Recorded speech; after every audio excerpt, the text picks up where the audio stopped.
নমস্কার বন্ধুরা, শুভ মকর সংক্রান্তিতে আপনাদের জীবনের ওভারঅল এনার্জি ঠিক কি থাকতে চলেছে। শুভ মকর সংক্রান্তিতে আপনাদের জীবনে ওভারঅল এনার্জি ঠিক কি থাকতে চলেছে। অলরেডি আমরা কিন্তু 11-11 পোর্টাল বা 11-1 পোর্টালকে পার করে ফেলেছি এবং তার এনার্জি কিন্তু এখনো পর্যন্ত বিদ্যমান।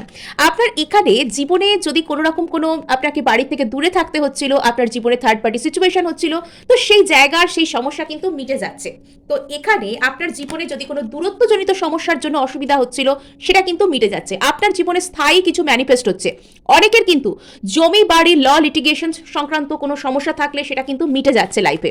অনেকের কিন্তু অনেক স্টেবল কোনো কিছু স্টেবিলিটির কোনো সমস্যা থাকলে সেটা কিন্তু মিটে যাচ্ছে।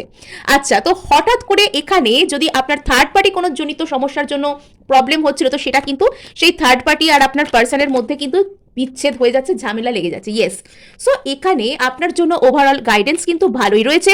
শুধুমাত্র এই মুহূর্তে ভাবাবেগকে একটু কন্ট্রোলে রাখবেন। ইয়েস, তো এখানে কিন্তু আপনার কোনো কিছুর প্রতি অবসেশন থাকলে সেটাকে কন্ট্রোল করতে আপনাকে বলা হচ্ছে।